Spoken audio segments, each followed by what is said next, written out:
natin. Ayan. Amen. So may idea po ba kayo? Anong tawag dun sa training natin? Ito po ay tinatawag nating disciples training or ito po ay mula sa DNA 12. Anong ibig sabihin po ng DNA? Ito po siya. Disciples, nations, all. Okay po? So, ano ibig sabihin ng DNA? Disciples, nations, all. Ano yung 12? Yan po yung nagre-represent ng 12 alagad ng ating Panginoong Jesus. So, ito po ay discipleship system. Sistema po siya na para matulungan ang mga iglesia sa pag-aalagad, pagtuturo, pag-aalagad, para yung ibang mga hindi pa po natuturuan na maging alagad ng Diyos, maging alagad. Hindi lang po ito ang discipleship system sa Pilipinas. Meron din po tayong tinatawag na G12 or Government of 12. Yung pong sistema na yun, napagdaanan na rin namin before, no, dun sa luma pong church. Yung po, pag sinabing G12, kailangan meron ka talagang 12 na tao. Required po yun. Halimbawa, si Charlotte, leader, kailangan makabuo ka ng 12. Hindi ka titigil hanggat wala kang 12. Hindi po ganun kadaling mag-ano ng tao, sa totoo lang. Kita nyo nga ngayon, alagad na nga yung iba, worker na yung iba, wala pa rin sila. Diba? How much more yung mga bago? Anong aasahan natin sa bago? Siyempre, ay wala po. So, sinasabi ko lang dito para makita po natin yung iba pang sistema or difference na ginagamit ng mga discipleship system. Sa iba po, meron silang tinatawag na F12. Yan, F12. Fellowship of 12 naman ang tawag nila. So, bakit laging may 12? Sa tingin po ninyo, bakit laging may 12? Kasi po, yung 12 talaga ay nagre-represent siya sa 12 alagad ni Kristo. O dapat alam natin kung sino yung 12 alagad ni Kristo. Amen. Noong mga nakakaraang po na nagbibigay tayo ng question and answer dito sa atin patungkol sa Biblia, ay nabanggit natin sa mga tanong natin, sino-sino yung 12 disciples ni Jesus Christ. So bilang mga kayo po ay mga nagtitraining, dapat kilala natin sino ba yung 12 disciples, yung original. Amen. Dapat kilala natin sino ba yung 12 disciples of Jesus Christ.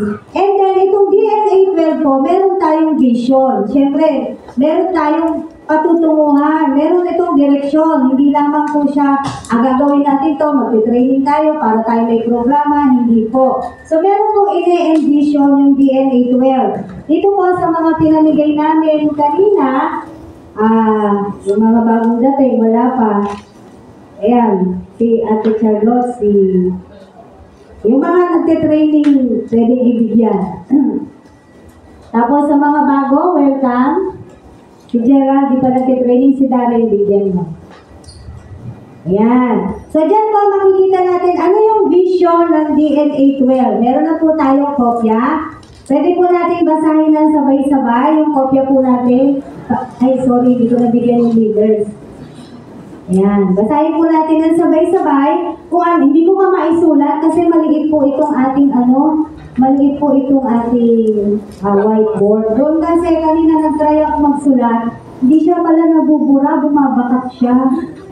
Anyway, meron na po tayo lahat na papel. Basahin po natin ng sabay-sabay. Ano yung vision ng DNA 12? 1, 2, 3. Through DNA 12, we want to make disciples of Jesus Christ in all nations, making global leaders and global alliance with cooperation to work together for the kingdom of God. Ayan. Ito po yung ini-envision ng DNA 12. Ano raw?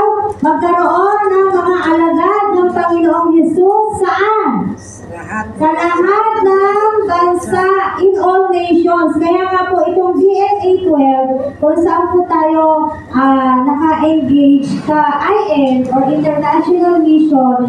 Kasi may mga Koreano tayo, mga nagiging bisita. Tama po, may mga nagiging bisita tayo from IM, from other, meron sila din mga churches. Sila po yung mga taga-IM, sila po yung bumuo na DNA 12 at ito po yung ini-envision ng DNA 12 na magkaroon ng alagad ni Kristo hindi lang dito sa bansang Pilipinas o hindi sa buong bansa.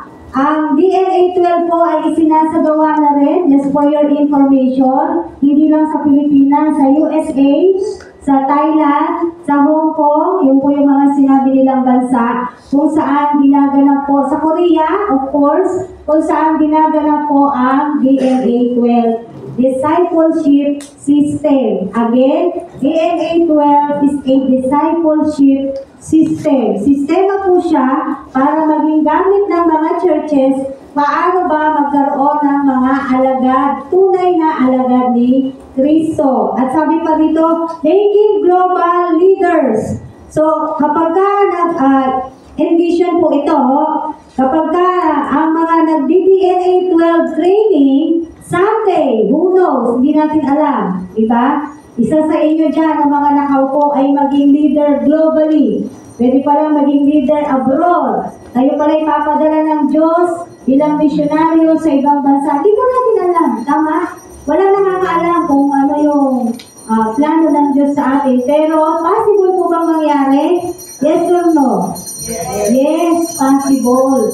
Possible na mangyari na ang mga alagad ni Kristo ay maging mga global leaders. Ano pa? Global Alliance. Ano po yung Global Alliance? Ito nga po yung pagtutulungan ng mga local churches natin, not only in the Philippines, but also mga churches abroad. Kaya Global Alliance. Ang DNA 12 po, nag-help sila ng alliance na gawain. Nung nakaraang taon, ginawa po siya sa Korea in 1 week. So, hindi pa po tayo nakasama doon. Kasi syempre, kailangan may passport ka para ikaw ay makasama doon sa gawain na yun. Alam ko, yung susunod na Global Alliance nila, hindi ako sure, pero parang narinig ko lang, dito sa Pilipinas, this year gagawin yung Global Alliance. Amen po. So, yan, kaya yan yung ini-envision, making global leaders in global alliance with cooperation to work together for the kingdom of God. Cooperation. Ano yung cooperation? Pagtutulungan. Opo, kasi tayo po ay, tayo po dito sa SCM, dati, nung hindi pa po tayo, wala pa po tayong kaugnayan sa ibang mga churches, ang tawag sa atin ay independent church. Nakarinig na kayo ng ganyan, di ba? Independent, ibig sabihin, tumatayo nga ang yung iglesia na yun ng kayo lang. Pero sa totoo po, mahirap po na tumayo ang isang iglesia ng tayo lang, na wala tayong alliance. Ano yung alliance sa Tagalog, mga estudyante? Kakampi. Oo. So, kaya ito, Global Alliance. So, meron tayong mga kakampi, mga churches, local and international, no, na mga churches. Kaya nga nung nakaraang taon din, kung mapapansin niyo sa ating bulletin board, nagkaroon tayo ng evangelism, kasama yung mga Koreano. Mga kakampi natin sila. Ayan, no, mamaya, meron tayong resibo. Diba? Ayan po, mapapatunayan natin na meron tayong mga kakampi, kaalyado sa ating pong gawain na to dito po sa ating iglesia. Kasi po, no man is an island. Ganon din naman, no church is an island. Hindi to makakatayo talaga ng tayo lang. Matagal na panahon na tayo lang, pero di ba hirap na hirap po tayo. Hindi tayo basta-basta makapaggawain ng ganoon-ganoon kasi hindi sapat po yung ating budget. Like for example, camping. Kailan pa tayo first and last camp na ginawa ng SCM?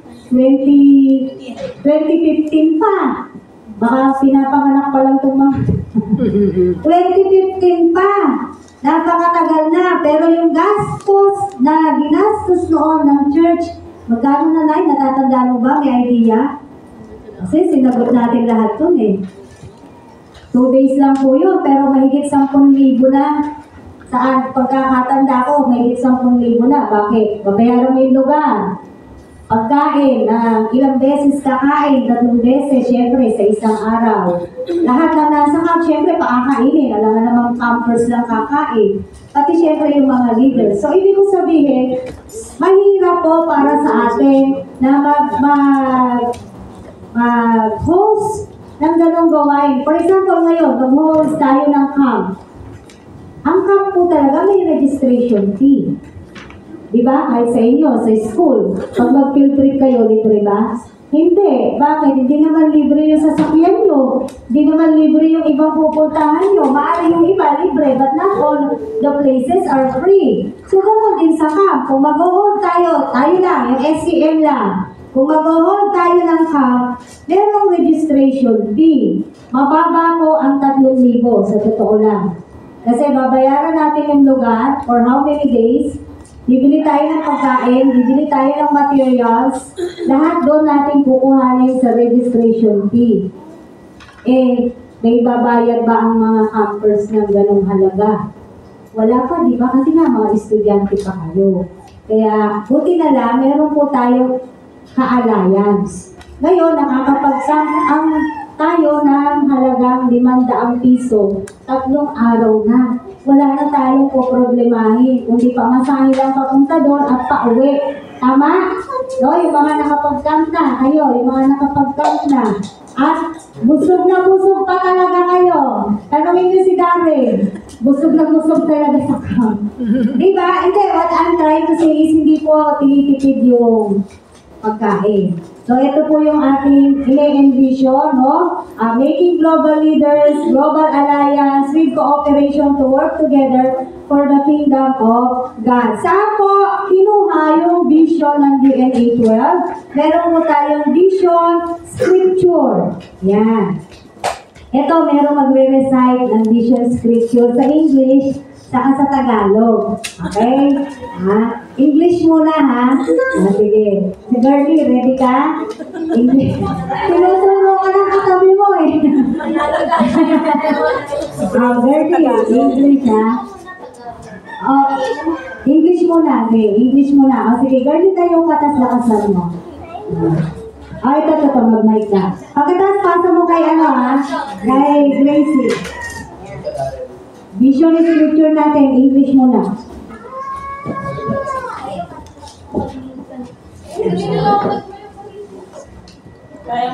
Therefore, go and make disciples of all nations, baptizing them in the name of the Father, and of the Son, and of the Holy Spirit, and teaching them to obey command and everything that I have commanded you.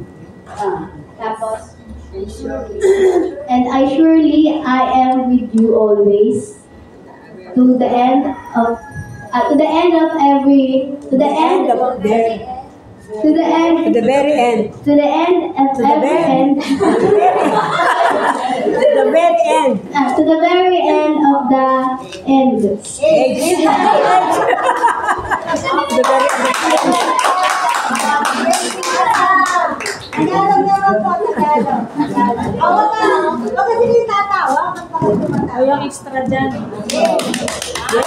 Nakalong amak kamay. Lahat ng bansa. Babaptisman sila sa ngalan ng Ama at Anak ng Espiritu Santo. Tandaan niyo, ako'y lagi niyo kasama. Lagi ng sa kapitan ng sarili. Yes, yes. Diba? Hoy, mga estudyante ko yun. Ayan.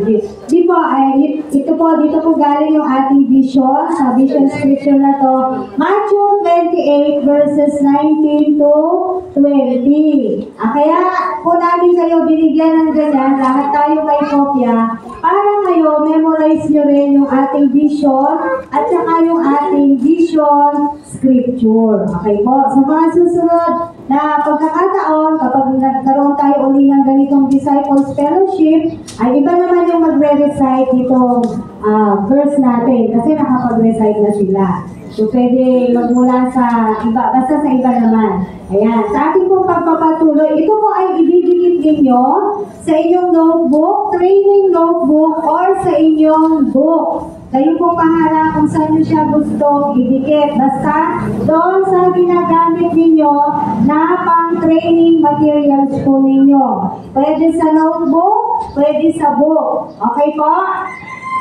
At alam niyo po ba, kami din po ay kami mga nagtuturo, pinakilala yung mga disciples kanina, kami din po ay nagre-report dito sa international mission. So, gumagawa po kami ng feedback. Ito po, meron tayo uling resibo.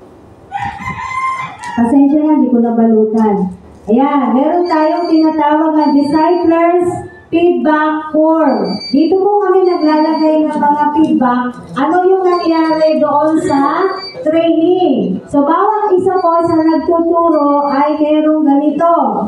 Kaya every after ng training, ay ito po ay sinusulatan namin. At ito po ay, sila po mga ibang leaders natin, ipapasa nila sa akin yung kanilang feedback, and then isa-summarize ko po yun, at ako po yung magpapasa doon sa Dasmariñas, Cavite. Or through ano lang naman, through messenger. Kasi every week po, kinukuhanan po tayo ng report, kumusta na ba yung ating training. Kaya po, kung mapapansin nyo rin, kami po ay nagpapatake ng pictures. Sino yung napicturean na?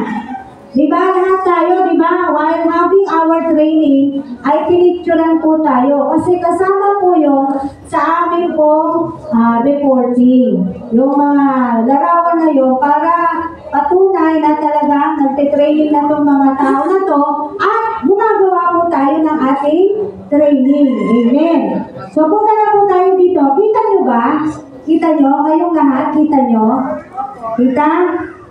So, sa ating pong pag-aaral about discipleship, meron tayong tinatawag na 5 main aspects of, dahil mo ka pumesto para kita mo to. Kasi ikaw magte-training ka na eh. Hiwalay ka muna sa kanila ha. Pwede nyo po itong picturean kung gusto nyo siyang picturean. Kasi maganda po na alam niyo kung ano itong pinag-aaralan po natin. So, 5 main aspects of discipleship. Number 1, who is the model of the discipleship? Sino yung model? Si Jesus Christ. Because Jesus Christ itself became a discipler. He is our great teacher. He is our rabbi. According to the Bible, no? Nakasulat naman po yan sa Bible. Kaya ang model po ng discipleship ay si Jesus. Kasi siya mismo, yung sinabi niya doon sa Mateo 28:19-20, which is our vision scripture, siya yung nagsalita doon, ginawa niya lahat yun. Ginawa niya itong mga to. Yung sabi niya, therefore, go and make disciples of all nations. Ginawa ng Diyos to, ginawa ni Jesus Christ to. Baptizing them in the name of the Father and of the Son and of the Holy Spirit, and teaching them to obey everything I have commanded you. So lahat po yan, ginawa ng ating Panginoong Jesus. Kaya siya po mismo ang modelo ng ating pong discipleship training. Amen. Kumbaga, kung si Jesus nga ginawa ito, sino po ba tayo para hindi gawin itong ating pong training na to na discipleship? Ang maging tunay na alagad ni Kristo. Amen. Pangalawa, the power, saan nagmumula yung kapangyarihan ng ating pong pagtuturo o ng discipleship training natin? Galing po siya sa Holy Spirit. Yes, Holy Spirit is our teacher. Amen? Ang Holy Spirit po, marami po siyang pinoportray sa buhay natin. He is our teacher, He is our comforter, He is our guide. So, ang Holy Spirit po ang nag-e-empower sa atin para tayo po ay makaunawa. Di ba? Kasi minsan may mga turo po talaga na medyo malalim na, lalo na po pagpatagal na kayo ng patagal sa training, pagka tumungtong po kayo ng book 2, medyo malalim na po talaga yung pagtuturuan dyan. So, sino ang magbibigay sa atin ng kapangyarihan para maunawaan po natin yung ating mga inaaral, yan po ay ang Holy Spirit. Number 3, ano po yung basihan ng ating pong training? Scripture.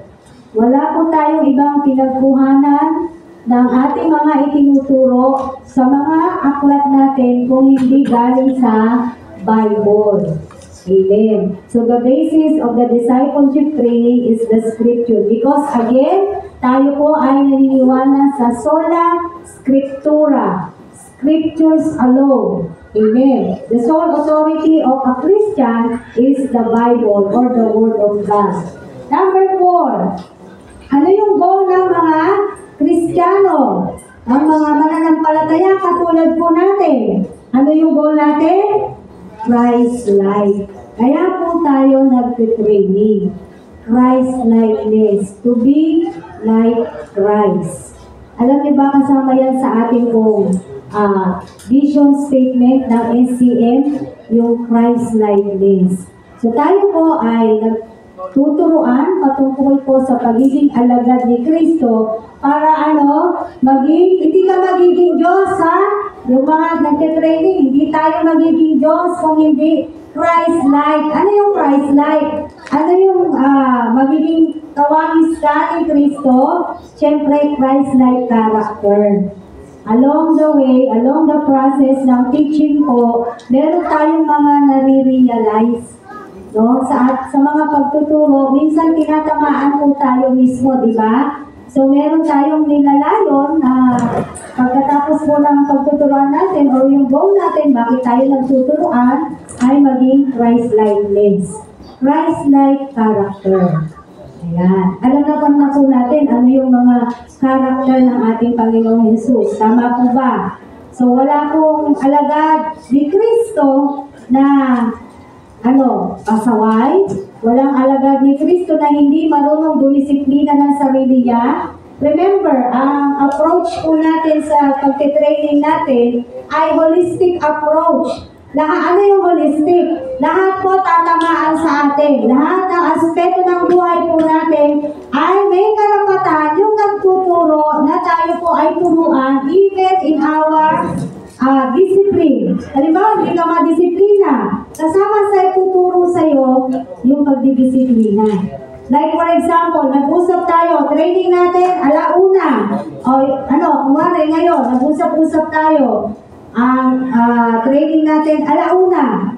Dumating ka, alauna-imedya.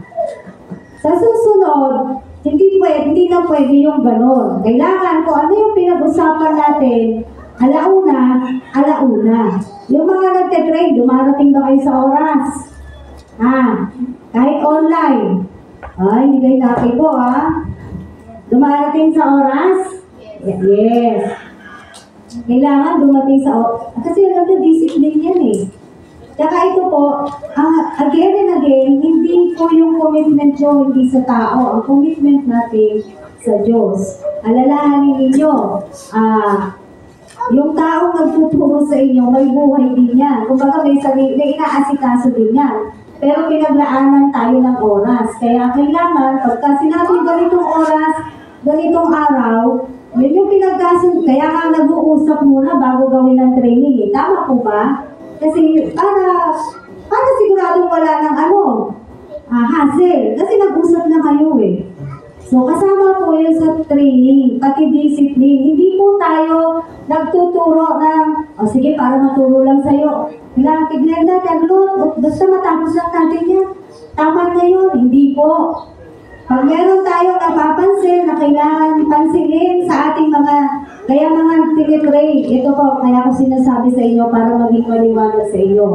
Kung kinakailangan po i-call ang attention ninyo because of some things na kailangan kayong i-correct, gagawin po yan ng nagtuturo at wag po kayong magagalit. Why? Because the approach of the discipleship training is not only based on the head. Hindi lang po tayo puro head knowledge. Maganda, marami tayong alam. Pero yung puso mo, kumusta naman? Tama ba? Tapos yung attitude. Ano yung mga attitude natin? Kasama din po yan sa tinitrain po natin yung mga attitude natin. O, pag nagsasalita yung nagtuturo, anong ginagawa mo? Hikap ka ng hikap? Ha? Pag may nagsasalita, anong ginagawa mo? Natutulog ka? O, pag yung nagtuturo sa'yo, ano sa kakaturo, tapos ikaw pala, wala kang kagana-gana. So, attitude. Paano kayo umupo pag nagtuturuan? Kasama yan. Paano kayo nakaupo? Ano yung posisyon ninyo pag kayo ay nagtuturuan? Kaya mga disciples, pati ito, pati pag-upo nila, pati manner of actions nila, kailangan tinitignan din po natin. Hindi pwede yung tinuturuan ka, ay, basta ka na lang bumuka. Ano? Hindi po pwede yan. Amen. Ano po? Kahit po sa online, make it a point na kahit po sa online tayo nagtitraining, make it a point na nakaayos kayo. Huwag kayong nakahubad.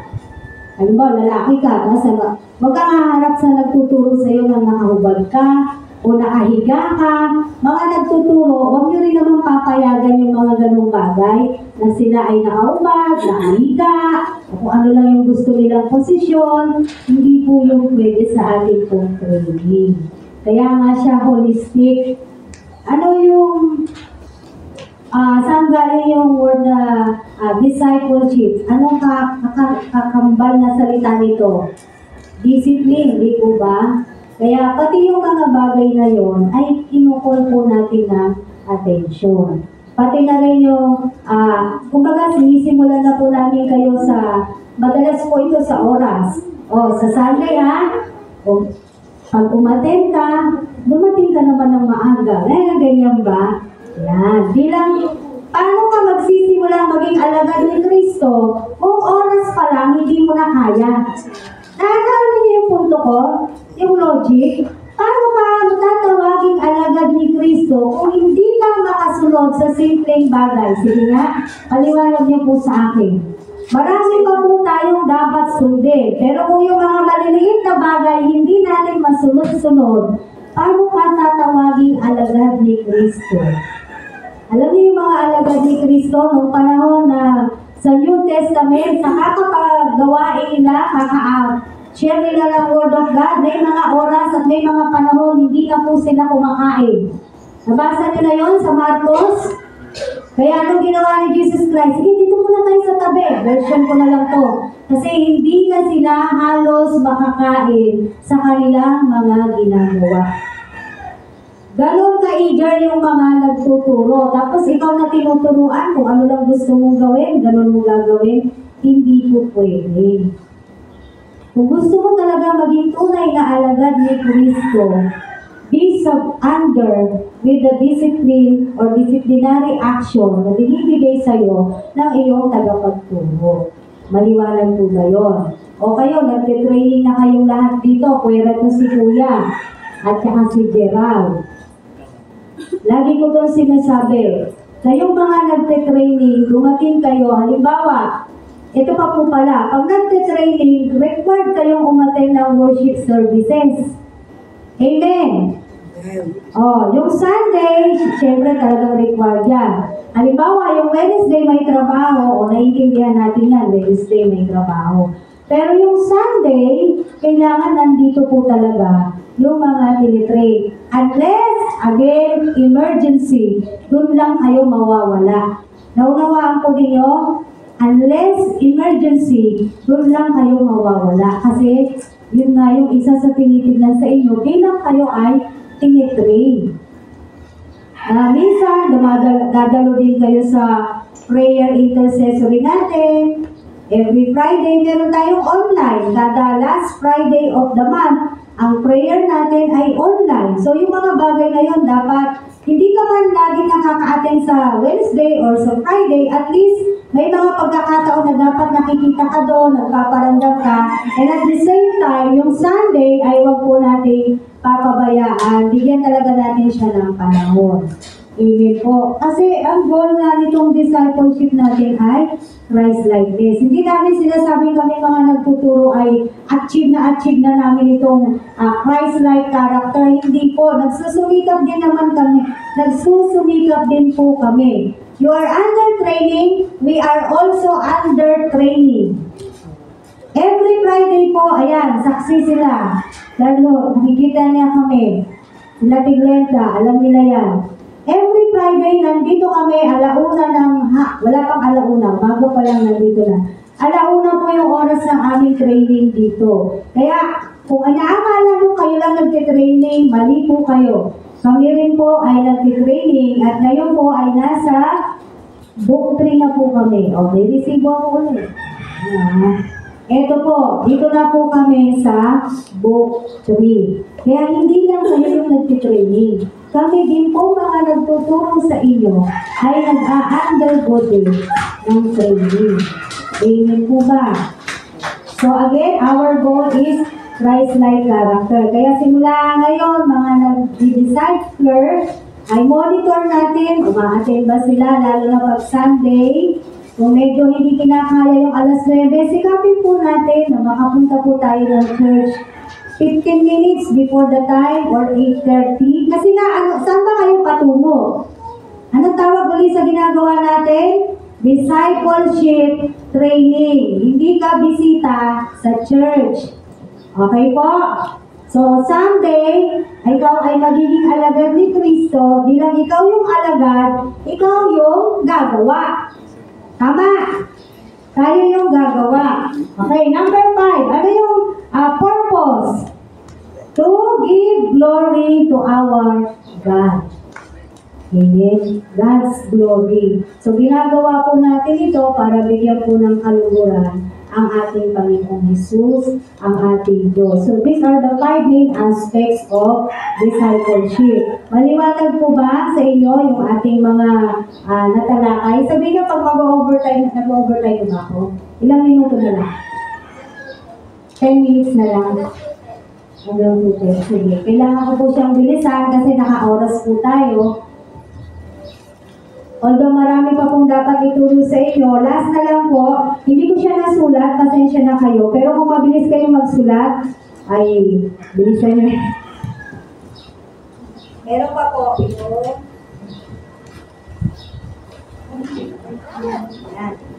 After po ng 5 main aspects, the importance of discipleship or yung kahalagahan ng discipleship. So, wag po kayong mag-alala, ibibigay ko na lang ito sa mga leader ninyo and after that, yung mga leader nyo, bibigay na lang sa inyo po yung hindi natin masusulat ngayon.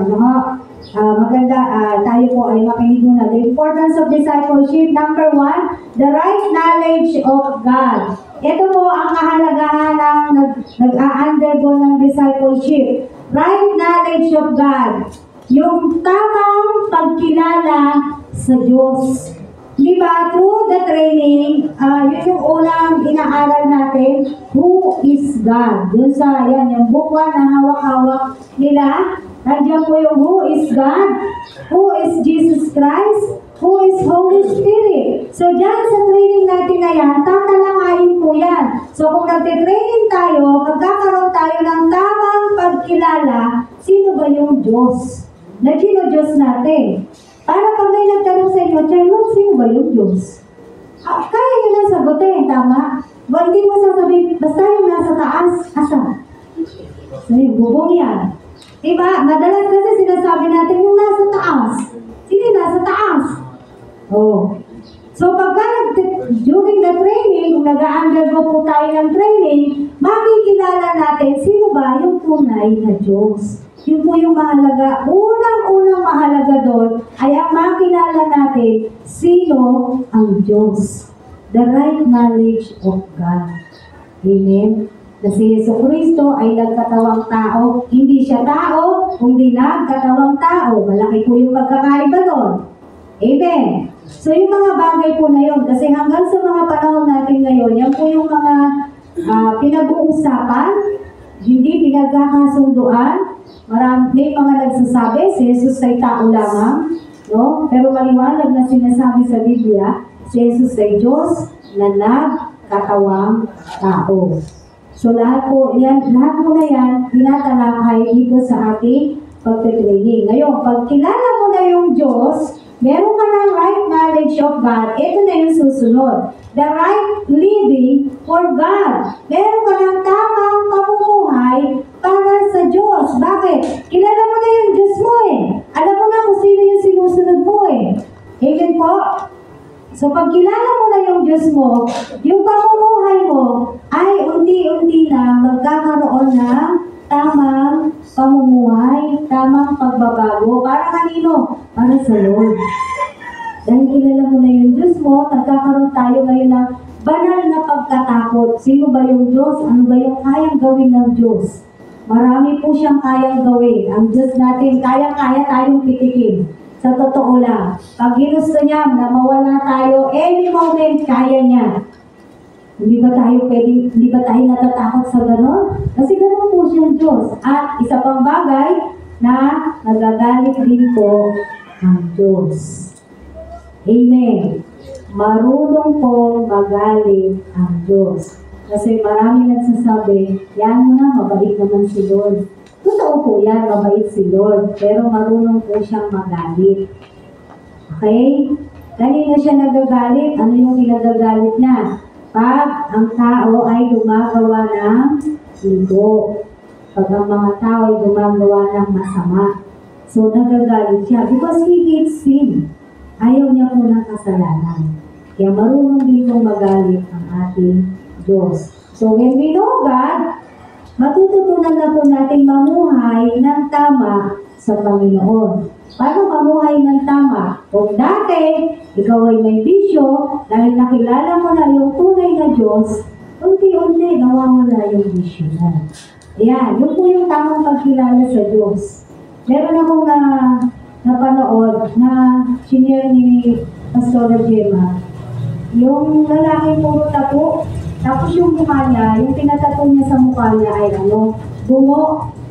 So mukha na siyang mukha siyang bungo, in short, as all over his body. Puro tattoo talaga siya. So in short po, nasira siya ng salita, tinanggap niya yung salita, pinabura niya yung tattoo niya, kulang-kula yung dugo, kitang-kita, pero hindi na natanggal yung yung iba, siguro mahirap na, no? Hindi na natanggal yung itsura niya, meron pa rin mga bakas ng yung mga tattoo niya. Pero pinakita doon, nagpabautismo siya, uma-attend na siya.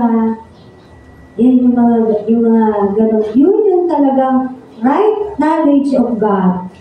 Nagdudulot siya ng right living for God. Hindi pwede sinasabi mo, kilala mo yung Diyos, pero hindi nawawala yung bisyo mo na hindi maganda. Nakuha niyo po? So kung kilala talaga natin ang Diyos, magkakaroon tayo ng tamang pamumuhay. Bakit? Gusto natin i-glorify, gusto natin maging masaya ang ating Panginoon.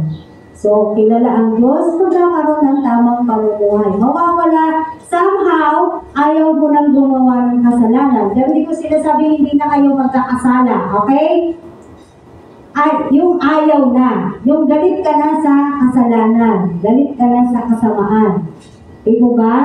Ba't ko ba yung nagawa? May mga ganong factor ka na, nagsisisi ka na. Ba't ko ba yung nasabi? Kung nakapagsalita ka ng di maganda, nagsisisi ka na ngayon. Unlike before, kung di ka pa kumikilala sa Panginoon, o may pagkilala ka nga, hindi naman talaga tunay na pagkilala, ay baliwala sa iyo yung mga bagay na yun. So, tandaan po natin, the importance of discipleship, right knowledge for God, and then, magdudulot ito ng right living for God. At pag tama yung pamumuhay natin sa Diyos, yung pangatlo, the right service to God. Bibigay natin yung tamang paglilingkod sa ating Diyos. Paano mo malalaman na ito nga yung pinapagawa ng Diyos sa'yo? Again and again, pinapanalangin yan, ikukumpirma ng Diyos at meron kaming tool. Ito po ay tool lamang or tulong na ibibigay namin sa inyo isang linggo. Gagawin natin lahat yung tinatawag nating spiritual inventory para maging tulong sa inyo, para malaman nyo ano ba yung papasukan ninyong ministry, saan kayo nilalagay ng Diyos. Sa pamamagitan ng mga tanong na yon, sasagot kayo personally, kayo kasi yung talagang sasagot doon, yung resulta nun, malalaman mo, ay, dito pala ako dinadala ng God sa worship, sa pag-awit. Yan, doon malalaman po natin. So, tulong lang yon for the confirmation of your mission. Kung ano talaga yung pinapagawa ng Diyos sa'yo. Mako-confirm sa pamamagitan po ng gagawin natin tinatawag na spiritual inventory. Marami pong tanong yan. Kaya, maghanda po tayo. I-announce na lang namin kung kailan po natin yan gagawin. Sabay-sabay po tayo magsasagot lahat.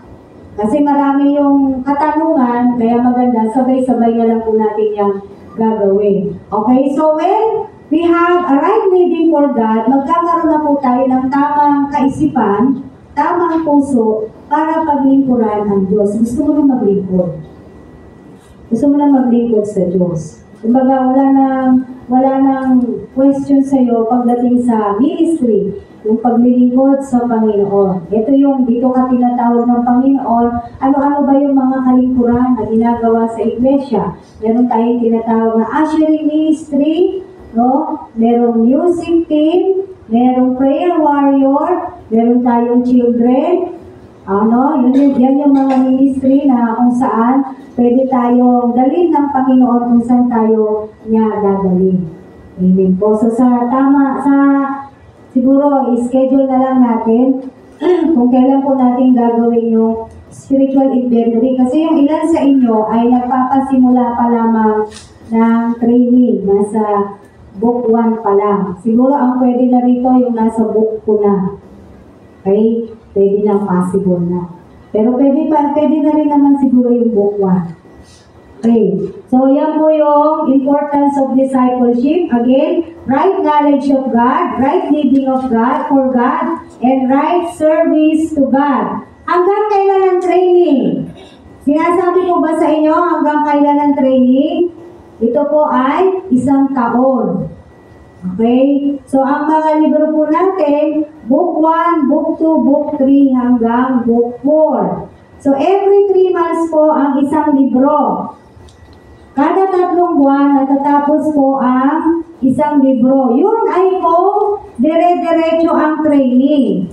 Pag hindi po dire-diretso ang training, hindi po siya natatapos ng 3 buwan.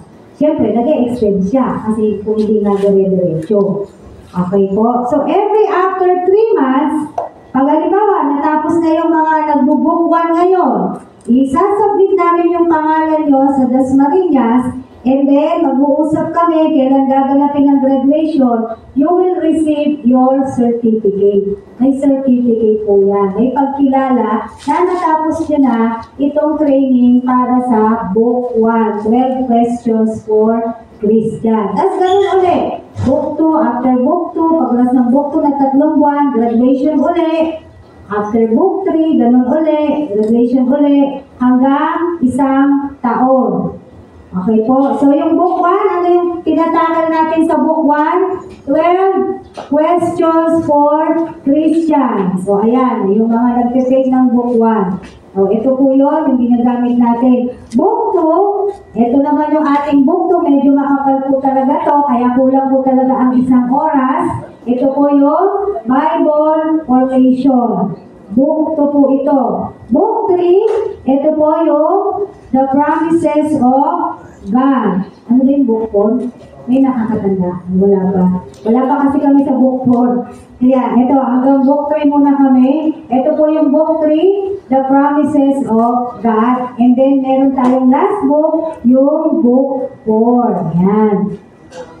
Tapos po, ang training natin ay 1 beses, 1 linggo. Okay po? Once a week. So, hindi siya palagi. Isang beses lang, isang linggo. Sa book 1, kasya po ang isang oras. Pero sa book 2, talaga pong nag-extend. Minsan 1.5 hour, minsan 2 hour. Kasi talaga pong mahaba yung mga lesson doon sa book 2. Okay po, pero once a week pa rin yan. And then, assignment. Gumagawa po ba kayo ng assignment? Kaya may mga assignment po dyan eh. Gumagawa ba ng assignment? Kailangan po gumagawa kayo ng assignment. Halimbawa, ngayon, sabi sa inyo nung nagtuturo sa inyo, o ito, assignment mo ha, itong chapter na to, itong mga tanong na to. Next meeting, kailangan chechikan yan. Nung nagtuturo sa iyo. Pag hindi siya nag-check, i-call nyo yung attention niya. Kailangan weekly na nakakapag-check tayo ng mga ginagawa po ng ating mga disciplers. Weekly mag-check tayo ng kanilang gumagawa ba talaga ng assignment to, baka hindi naman gumagawa. Hindi mo alam, kasi ikaw mismo, hindi ka nag-check. Kaya again, kung hindi kayo chine-checkan, sasabihin nyo doon sa nagtuturo, Pastora, check muna tayo. Eh, pwede nyo lang sabihin sa akin, hindi mo ba chine-checkan, Pastora, yung assignment namin? Checkan mo na. Pwede kayong magsabi. Okay? Kasi para updated po tayo sa ating mga ginagawa. Kasi kung yan ay hindi nyo gagawin, tatambak po yan. Tatambak ng tatambak, malilimutan nyo na kung ano yung napag-aralan ninyo pag hindi kayo gumawa ng inyong assignment. Ay, kayo rin yung mahihirapan kasi hindi pwedeng hindi namin yung pabalikan sa iyo. Pababalik at pababalik namin yan sa iyo. Pasasagutan at pasasagutan namin yan sa iyo dahil hindi kayo pwedeng gumraduate na hindi nyo yan ginagawa. Maliwanag po, uulitin po. Kapag wala kayong mga assignment, wala mga sagot ng mga libro ninyo, hindi po kayo pwedeng mag-graduate. Napakadali lang naman magbigay ng certificate. Pero para binigyan ka ng certificate tapos hindi ka naman talaga na-kompleto. Diba? Ano kung saysay ng pagiging ng training natin? Kaya may kita point na tayo po ay nagawa ng ating assignment. Ngayon po, sa mga seniors natin, nagbibigay po tayo ng konting kalayaan. Kasi senior na sila.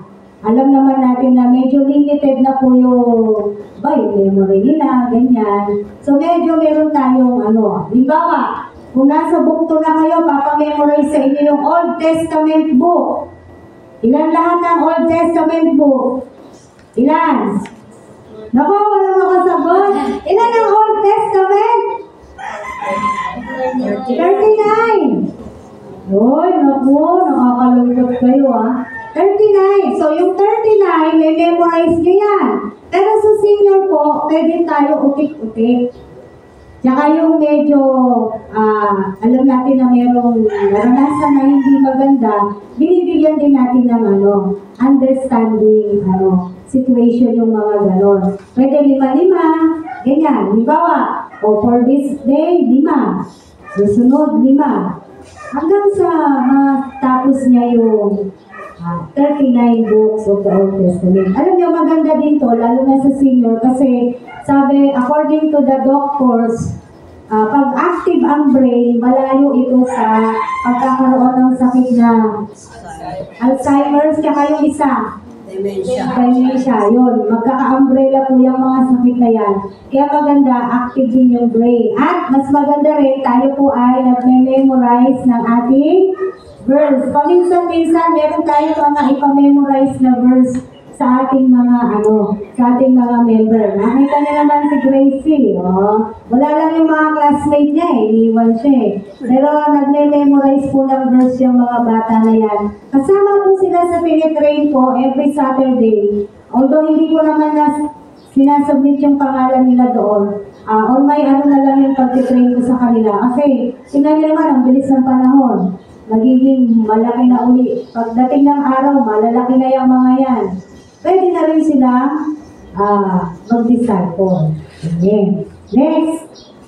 Konti na lang. 9 minutes na lang ako. Ayan, attitude, character. Ayun, yung amin pong kinukumusta sa inyo. Yung school nyo, yung mga estudyante, kung kumustahin kayo ng mga natuturo sa inyo, kumusta yung pag-aaral, baka bumabagsak na. O nag-aaral bang mabuti? Family, kinukumusta din dapat ang family. Love life, kasama po ito. Kaya huwag kayong magagalit doon sa mga nagtuturo sa inyo kung kukumustahin pati love life po ninyo. Ayan. Kasi sila po ay, yung mga nagtuturo sa atin, sila po ay mga magulang natin. Amen, mga bata, mga nagtitraining. Sila po ay ating mga parent dito sa church. Kaya pati love life ay kung kinakailangan, kami po ay magbibigay ng advice. Oo. Bibigyan namin kayo ng advice. Baka kasi akala namin nag-aaral kayo o ng magulang nyo, akala nag-aaral kayo kung ano-ano pala yung ginagawa ninyo. Kailangan makumusta kayo, kumusta ba talaga kayo. Yan. Kaya pati yung mga bagay po na yun ay amin pong tinatanong. Katulad kanina sa mga youth, o tinanong ko sila, sino ba talaga dito yung in a relationship na? Kaya kailangan malaman natin para meron tayong mabigay na gabay. Kasi ang mga kabataan po ngayon, to be honest, mapupusok, no? Ang pakiramdam nila, kaya na nila lahat, alam na nila lahat. Kasi dumaan naman din kami sa youth, no? Kaya alam namin yan. Dumaan din kami sa pagiging youth, kaya alam namin yan. Kaya ngayon, nais namin kayong gabayan sa pamamagitan ng salita ng Diyos. So kasama yun sa, kung hindi naman yun, at single pa yung tinuturuan natin, ganun din. Meron din paggabay. Kung ikaw naman dapat pinanalangin mo. Yung lalaki na yan o yung babae na yan. Tama na siya, natawa ka. Pinag-pray mo ba si Henry? Ay, hindi nga. Wala ka lang magagawa. Kita niyo siya, meron siyang pagsisisi konti lang. Marinig ka din. Hindi, para maiwasan yung mga ganyan kasi dapat pag may asawa na kayo, dapat masaya kayo. Tama. Pero ano naman po ito, case-to-case basis. Meron talagang kahit anong gawin mo, nagluloko talaga sila. Kapilian na po nila yun. Basta tayo sa Panginoon. Amen. So kasama yan. Tapos, after training, ano po yung inaasahan ng church sa inyo? Diba, tapos na yung training nyo, tapos na yung 1 taon. Ano po yung aasahan namin sa inyo? Meron nakakaalam ng sagot? After training, meron na lang akong 7 minuto siguro yan. Ano pong inaasahan namin sa inyo, ng church, after training? Sino may alam ng sagot? Wala? After training, yes, Gracie. Si Girly. Ano ang inaasahan ng church sa inyo after training? Hahayo ka, tapos gagawa, kukuha ka, gagawa ka din ng disciples mo. Matulad din po nito, parang tama siya isang tama yun. After training, inaasahan namin na kayo naman ay magdi-disciple din. Yung sinasabi ng din yung mapaliwanag. Magdi-disciple din kayo, magtuturo din kayo. Kasi hindi pwede kami na lang kami yung magtuturo. Kaya namin kayo tinuturuan para susunod na meron na ulit mga bago tayong mga kasama dito, kayo naman ang magtuturo. So, isa yun. Isa yun yung sa inaasahan namin after your training. Ano pa? Bukod sa magtuturo din kayo, ano pa? Magpaparami tayo. Ano pa? After training in a year, inaasahan ng iglesia na kayo po ay magko-commit na sa mga ministry. Naintindihan? Kaya nga magkakaroon tayo ng spiritual survey para after a year, titignan natin kung saan ministry kayo. Pero, dapat Dapat kasi isang taon na yun eh. Committed na talaga kayo sa Lord na gawin ang mga bagay na ito. Amen. So, meron pa rin po tayong tatawaging assessment after a year. Ano yung assessment? I-assess kayong mga nagte-training kung talaga bang kaya nyo nang magturo. Amen? Kung kaya nyo magturo, bibigyan namin kayo ng pag may bago, maaaring sa inyo namin sila ibigay. Pero kung hindi nyo pa rin kayang magturo, syempre, hindi naman namin kayo papabayaan na sige, ikaw na magturo dahil tinatamad na ako. Hindi po tayo ganon. Quality pa rin po yung ating pinag-uusapan when it comes in serving the Lord. So kung ma-assess namin na hindi mo pa talaga kaya, konti pang bibigyan pa namin kayo ng konti pang panahon to train again, konting advices, teachings, ano pa yung gusto mong malaman. So, lalaanan pa rin po namin kayo ng panahon para dun sa mga hindi nyo pa naguguluhan pa kayo, mga ganyan. Tapos, yun nga, bukod dun sa magtuturo, ay kayo rin ay magiging, alagad. Kaya nga siya discipleship training eh. Di ba ba? Kayo ay magiging alagad na ng Diyos at gagamitin kayo ng Diyos dito sa iglesia na to. Dito sa SCM, hindi sa ibang church. Kasi kami yung nag-train sa inyo, kaya dito kayo gagawa. Naunawaan nyo? Hindi yung kami yung magte-training sa inyo, tapos gusto nyo pala sa iba. Ngayon pa lang, magpaalam na kayo. Kasi pareho lang tayo nagsasayang ng oras. So, kapag katapos yung mag-training, inaasahan po namin na kayo po ay magko-commit na sa Panginoon bilang tunay na alagad ni Kristo. Paano na yung magiging alagad na kayo ng Diyos? Pag may hayo, nandyan na kayo. Amen. Pag may prayer, nandyan na kayo. Pag may gawain, nandyan na kayo. Pag may linisan, nandyan na kayo. Hindi yung pag may kainan, maraming tao. Pag wala ng kainan, wala ng tao. Hindi tayo ganun mga alagad ni Kristo. Amen. Meron o walang pagkain, nandito tayo para gumawa sa Panginoon. Maliwanag po ba, mga tinitrain natin? Naunawaan ninyo ano itong ginagawa natin?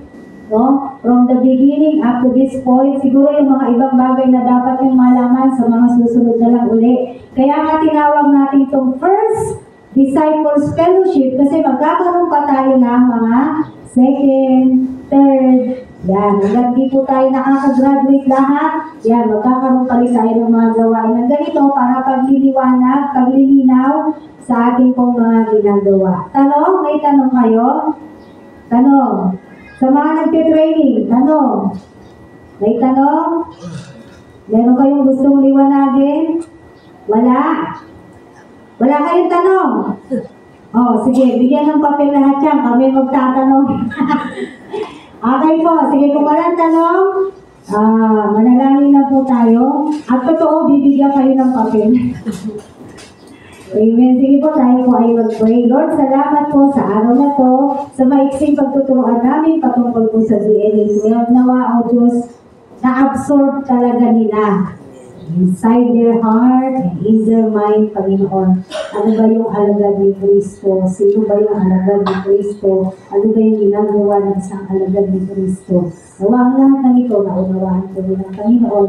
And someday, we pray na sa panahon na sila talaga ay tinatawag na ng Panginoon, maging kagamit-gamit po sila sa iyong kaharian, di sa pamamagitan ng iglesia na ito.